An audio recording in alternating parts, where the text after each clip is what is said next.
A los 18 años, mis papás murieron en un accidente de carretera. Un policía tocó la puerta un martes por la noche y la vida que conocíamos se deshizo ahí, en el pasillo. Recuerdo la luz tenue de la lámpara, la cara seria del oficial, y después un zumbido en los oídos que tapó todo lo que dijo. Detrás de mí, Carla, de 15, dejó caer el celular. Los gemelos, Leo y David, de 12, asomaron como sombras en pijama. Lo primero que se me vino a la cabeza, después del golpe, viéndolos a los tres hechos un ovillo en el sofá, no fue en la universidad que iba a dejar ni en mi propio dolor. Fue qué sería de nosotros sin nada, sin papás y con cosas que ni entendía. Guardé luto por mis padres y con la carga pesada de llevar el hogar, y había una hipoteca, recibos, 3 bocas que alimentar y 3 cabezas que sacar adelante. De la noche a la mañana, pasé de preocuparme por mis exámenes a tratar de descifrar estados de cuenta bancarios que parecían chino. Mis días se volvieron un ciclo sin fin. Me levantaba a las 5, en la oscuridad silenciosa que antes era para seguir durmiendo. Preparaba el desayuno, cereal, leche, tostadas. Intentaba que fuera variado, como lo hacía mamá. Luego los despertaba, uno por uno, con una voz que forzaba para que sonara firme, de adulto. Los veía irse al colegio con sus morrales, y yo me iba a la obra con el mío, lleno de ropa de trabajo vieja de papá. El overol azul me quedaba grande. El olor a sudor, cemento y polvo se me metió en la piel. Llegaba a casa después que oscurecía, con cada músculo adolorido, y todavía me faltaban horas. La cena. Aprendí a cocinar arroz con lo que hubiera, pasta con lo que hubiera, tortillas de todo. Las tareas de los gemelos, las matemáticas de Leo ya se me estaban escapando. Escuchar los dramas del colegio de Carla, lavar, planchar los uniformes. Me dormía encima de sus cuadernos, a veces con un esfero en la mano. Carla era mi mayor preocupación y mi mayor orgullo. Tenía una luz adentro, una inteligencia viva que brillaba incluso con la pena. Quería ser abogada. Soñaba con leyes y tribunales mientras yo soñaba con llegar a fin de mes. Los sábados, en vez de salir con sus amigas, se sentaba conmigo en la mesa de la cocina con libros prestados de la biblioteca. «Mira este artículo, hermano, sobre los derechos de los menores», me decía, y yo asentía, entendiendo solo la mitad, pero inflándome de orgullo. Vendí la moto en la que papá me había enseñado a manejar. Fue de lo más duro, era el último pedazo de libertad y de él. Pero con esa plata pagamos el primer semestre de Carla en la universidad. Cuando se lo di, se echó a llorar y me abrazó tan fuerte que pensé que me quebraba una costilla. «Te lo voy a devolver todo», susurró. «Cállate», le dije yo con la voz ronca. «Estudia, eso es todo». Los gemelos eran otro cuento. Leo era un ratón de biblioteca, callado y ordenado. Se le daban los números y las ciencias. Quería ser ingeniero de sistemas. Yo, con mi sueldo de ayudante, ahorraba cada peso en una alcancía de lata para su futuro computador bueno. David era la pólvora.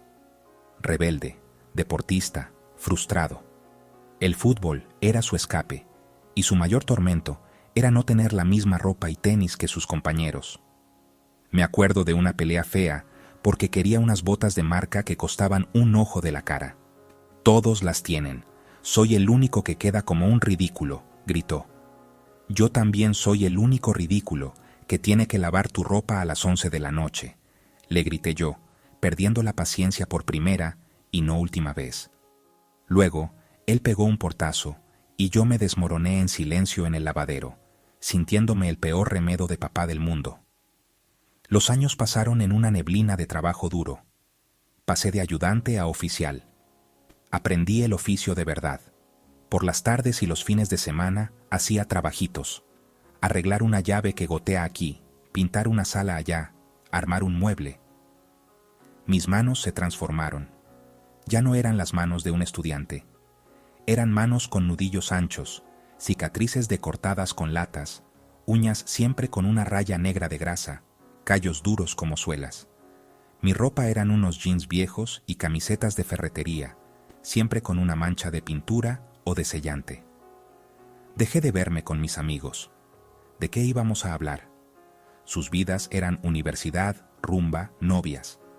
La mía era presupuestos, facturas y reuniones en el colegio. La soledad era un compañero constante, pero lo espantaba manteniéndome en movimiento, siempre haciendo, arreglando, proveyendo. Verlos pasar al frente, uno tras otro, con su toga y su birrete, fue el momento cumbre de mi vida. No hubo medalla, no hubo título con mi nombre, pero cada uno de esos diplomas llevaba una huella mía, invisible. Carla, abogada; Leo, ingeniero; David, fisioterapeuta. Al final encontró su vocación ayudando a un compañero lesionado. En cada ceremonia me sentaba en la última fila, con mi única camisa de vestir, la misma para los 3 eventos, ya un poco brillosa en los codos. No me importaba. Los veía ahí arriba, hechos, brillantes, y sentía un alivio tan profundo que casi podía respirar de nuevo. La losa pesada que cargaba desde los 18 años se aligeró un poco. Lo habíamos logrado. Y entonces, como un envenenamiento lento, empezó el distanciamiento. Al principio fueron cosas pequeñas, casi que ni se notaban. Las llamadas de los domingos en la noche, que eran sagradas, se volvieron más cortas. Estoy terminando un informe, hermano, te llamo luego. Luego nunca llegaba. Cuando yo llamaba, el teléfono sonaba y sonaba hasta que saltaba el buzón de voz. Sus vidas se llenaron de cosas nuevas. Ascensos, un apartamento en un barrio mejor, un carro de la empresa, viajes de trabajo a ciudades cuyos nombres yo apenas podía pronunciar. Las cenas mensuales empezaron a ser un calvario. Elegían restaurantes caros, con cartas en inglés o francés. Yo me sentía fuera de lugar, torpe con los cubiertos. Una vez, pidiendo vino, lo pronuncié mal. Carla corrigió suavecito, pero vi el rubor en sus mejillas y la mirada rápida que le echó a Leo. Otra vez, David hablaba de un seminario en Miami, y yo, tratando de participar, pregunté si hacía buen clima por allá en esa época. Hubo un segundo de silencio antes de que Carla cambiara de tema. Mis historias sobre el señor del tercer piso al que le arreglé la calentadora, o la pelea con un proveedor, caían en un vacío. Sus conversaciones daban vueltas alrededor de inversiones, contactos y gestión de equipos. Yo era un extraño en su mundo nuevo, un recordatorio incómodo y poco presentable del barro del que habían salido. Empezaron a darle vueltas, con una condescendencia que me quemaba por dentro, a mi situación. Deberías pensarlo, hermano, dejar la construcción. No es sostenible para el cuerpo, decía Leo con el tono que usaba para hablar de estrategias de empresa. Podrías buscar algo menos pesado, tal vez de portero en un edificio de oficinas, algo con horario fijo, sugería Carla, como si me estuviera haciendo un favor. Algo más acorde con tu edad. Acorde era la palabra clave. Significaba algo donde no llegara a casa con tierra en los zapatos, donde mis manos no delataran el trabajo rudo, donde yo pudiera pasar desapercibido, como un mueble discreto del que no hubiera que avergonzarse. La humillación total llegó con mi espalda. Los años de cargar bultos, de agacharme en malas posiciones, de dormir mal, pasaron la cuenta. Un dolor agudo y como corriente empezó a bajarme por la pierna izquierda. El diagnóstico, una hernia discal severa. La solución, cirugía. Y después, una recuperación larga, sin poder trabajar, sin poder valerme por mí mismo del todo. Ahí fue cuando necesité la red, la familia por la que me había partido el lomo. Les llamé, uno por uno, explicándoles la situación con una vergüenza que no me cabía en el cuerpo. Pedir ayuda fue lo más difícil que hice en la vida. Carla estaba metida hasta el cuello en un caso importante. Hermano, es el momento clave. El juicio es la próxima semana. En cuanto termine, voy, te lo juro. ¿Te puedes arreglar hasta entonces con algún vecino? Leo acababa de cambiar de carro por uno más grande y lujoso. Justo ahora la camioneta grande está en el taller, en revisión. ¡Qué fastidio! No tengo con qué moverme para llevarte a las citas. ¿No tienes a alguien más? ¿Un amigo? David fue el más seco. Mira, yo tengo la agenda llena con pacientes 3 meses adelante. No puedo faltar. Además, para estos casos está el bienestar familiar. Ellos te pueden asignar un auxiliar. Es para lo que pagamos impuestos, ¿no? Colgué el teléfono y me quedé mirando la pared pelada de mi cuarto. No lloré.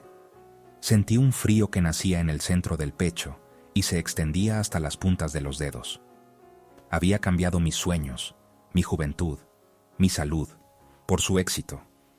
Y ahora, en mi momento de mayor vulnerabilidad, me ofrecían números de asistencia social. Me habían convertido en un caso, en una situación. Ya no era su hermano, era un problema logístico. La operación salió bien, pero la convalecencia fue un desierto. El dolor físico se manejaba con pastillas. El dolor del alma, no. Fue Jorge, mi vecino viejo, viudo y callado, el que tendió un puente sobre ese vacío. Sin que yo le pidiera nada, empezó a pasar por las mañanas. Me traía el pan recién comprado, un par de revistas viejas, un plato de frijoles los jueves. Un día, sin decir casi nada, me ayudó a bajar las escaleras y me llevó al médico en su fiesta viejo. A mí me llevó mi hijo cuando me operé de la cadera. Dijo, sin más. Ese acto simple de humanidad, de alguien que no me debía nada, me sanó y me destrozó al mismo tiempo. ¿Cómo era posible que un extraño viera más humanidad en mí que mi propia sangre? Esa fue la chispa. El frío del abandono se transformó en una brasa de determinación. Decidí que, a mis 50 y tantos años, iba a vivir para mí. Usé los ahorros que, contra todo pronóstico, había logrado juntar, siempre pensando en una emergencia para ellos, y me metí a un curso de especialización en instalaciones hidráulicas y de gas. En el aula, rodeado de muchachos, mis manos callosas sabían más que muchos de los instructores. «Usted tiene el oficio en la sangre, don», me dijo el profesor. «Esto es solo el papel». Por primera vez en décadas, sentí orgullo de mis manos. Puse mi propio negocio. Soluciones Hidráulicas Ángel. Una camioneta blanca de segunda, mi nombre y mi número. Empecé de cero, pero la fama de hacer bien el trabajo, de ser puntual y honesto, se corrió rápido. Dejé de llamar a mis hermanos. Al principio, noté cierta perplejidad en sus mensajes esporádicos. Luego, silencio. Supongo que al final se sintieron aliviados. Su problema familiar había dejado de molestar. Por casi 2 años, seguí con mi vida. La soledad era compañera, pero ya no era amarga. Era una elección. Había hecho unas amistades en el sector, jugaba al dominó los viernes con Jorge y otros vecinos, y me había comprado una caravanita para escapadas los fines de semana, que no tenía trabajo. Estaba en paz. No feliz de una manera eufórica, pero en paz. Había reconstruido una vida con mis propias manos, literalmente. El cambio llegó, como suelen llegar los aguaceros, de repente. Una tarde de domingo, lluviosa y gris, estaba arreglando la llave de la cocina. Hasta en mi casa tengo trabajitos pendientes. Cuando sonó el timbre. No esperaba a nadie. Al abrir, me encontré con Carla. Parecía hecha trizas. La lluvia le había pegado mechones de su pelo siempre perfecto a la frente. Traía jeans y una sudadera, algo que no le veía en años. Sus ojos estaban rojos, hinchados. Detrás, en la penumbra del descansillo, estaban Leo y David. Leo, sin su postura derecha de ejecutivo. David, mirando sus tenis como un niño regañado. ¿Podemos pasar?», preguntó Carla, y su voz sonó tan pequeña, tan parecida a la de la niña de 15 años, que me dio un vuelco el corazón. Asintieron en silencio y entraron. Se sentaron en el sofá, el mismo de siempre, aunque ahora con una funda nueva que yo mismo había escogido. El silencio era tan espeso que se podía cortar. El tic-tac del reloj de la cocina sonaba como un martillazo. Fue Carla quien, al fin, rompió el hielo. Su historia salió a borbotones, cortada por sollozos que parecían sacárselos del alma. Un error grave manejando la plata de un cliente en el bufete. No era por mala fe, era por exceso de confianza, falta de cuidado. La estaban investigando. Podía perder la licencia para ejercer. He llamado a todos mis contactos, dijo, escupiendo la palabra con rabia. He llamado a mis socios. He llamado a la gente con la que tomo tinto en los congresos. ¿Y sabes qué, hermano? O no cogían el teléfono, o me daban largas, o me soltaban un discurso vacío sobre responsabilidad. No tengo a nadie. Nadie que me diga, tranquila, vamos a arreglarlo. Nadie que me escuche de verdad. Leo habló después, sin levantar la vista del piso. Mi empresa se fusionó. Hay una reestructuración. Todo mi departamento está en la mira. Llevo semanas haciendo números, presentaciones, tratando de demostrar lo que valgo. Y hoy, en una reunión, un pasante recién salido de la U, con ideas disruptivas, cuestionó todo mi trabajo del último año. Y mi jefe le paró bolas. Me sentí invisible, como un mueble viejo.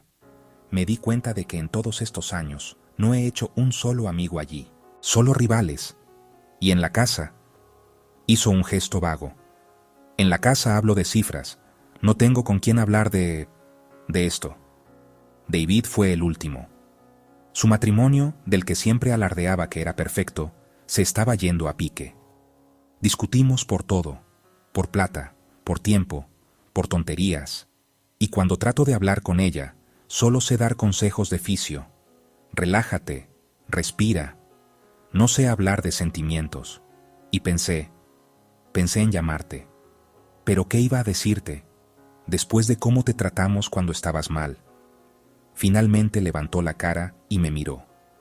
Sus ojos también estaban llenos de lágrimas. Vinimos porque no sabíamos a dónde más ir.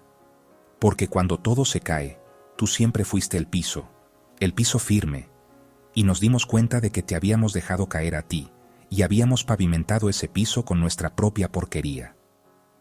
El silencio que siguió ya no era incómodo, era un silencio de catarsis, de un veneno que por fin estaba saliendo. Los miré a los tres, hundidos en mi sofá, exitosos y destrozados, arrogantes y humillados por la vida. No sentí la dulce satisfacción del «se lo dije».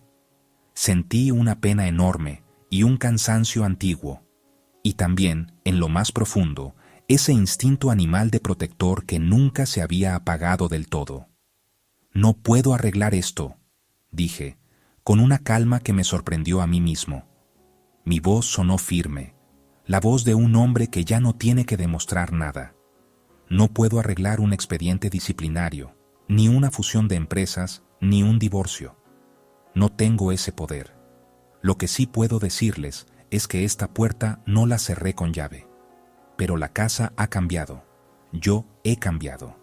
Ya no soy el piso que pisan, soy su hermano, con mi propia casa, mi propio negocio, mis propios dolores de espalda que ya están mejor, gracias. Y si quieren volver a entrar, no pueden venir como los profesionales exitosos a visitar a su pariente pobre. Tienen que venir como lo que son ahora, mis hermanos, asustados y perdidos. Y tenemos que empezar de nuevo, desde cero. Carla asintió, secándose las lágrimas con la manga. ¿Y por dónde empezamos? Empiezan por venir el domingo que viene a comer. Yo cocino, nada de restaurantes, y hablamos, de verdad. Me cuentan sus idioteces, sin poses, y yo les cuento las mías. De cómo el señor del cuarto piso me pagó con una cesta navideña tremenda el otro día. Y ustedes me escuchan, y punto. No dan consejos, no me tratan como a un chino. Me escuchan. Y luego, si hay algo en lo que les puedo ayudar, con contactos, con un préstamo sin intereses, porque ahora puedo, o simplemente sentándome a ver una película con ustedes en silencio, lo haremos. Pero como hermanos, como iguales. El camino desde entonces no ha sido un cuento de hadas. Ha sido lento, duro a veces, lleno de recaídas en la arrogancia de parte de ellos y de desconfianza de parte mía. Pero han venido a comer casi todos los domingos. A Carla la ayudé, no con plata del bufete, sino conectándola con un abogado viejo y honrado, amigo de un cliente al que le salvé de una inundación. A Leo, cuando al final lo despidieron, le dije que viniera a organizar el desastre de papeles de mi empresa chiquita. Se rió, pero aceptó. Y durante semanas, en mi mesa de la cocina, con su portátil de última generación al lado de mis facturas escritas a mano, encontramos un ritmo. A David lo escucho. Simplemente eso. Le pregunto, ¿y tú qué sientes con eso? Y lo dejo hablar. A veces llora. Y está bien. Ellos tuvieron que caer desde arriba para ver, desde abajo, las huellas que habían pisoteado. Y yo tuve que aprender a dejar de ser solo el piso, para ser también un árbol, con mis propias raíces y ramas. ¿Estoy feliz? Sí. De una manera nueva. Es una felicidad tranquila, ganada a pulso. Ya no cargo su peso en los hombros. Camino a mi lado, y ellos, a veces tropezando, caminan al lado mío. Aprendieron, a los golpes, la lección más importante. Que el éxito no es una torre que construyes para aislarte, sino un puente que, si no lo cuidas, se cae. Y que la familia, la de verdad, no es la que sale en la foto del triunfo, sino la que te tiende la mano en la oscuridad, incluso, y sobre todo, cuando fuiste tú el que apagó la luz. Y yo, Ángel, el fontanero, el hermano mayor, miro mis manos, marcadas por el trabajo y la vida, y ya no veo solo cicatrices. Veo las herramientas con las que reconstruí no solo sus futuros, sino también el mío. Y al final, eso es lo único que importa.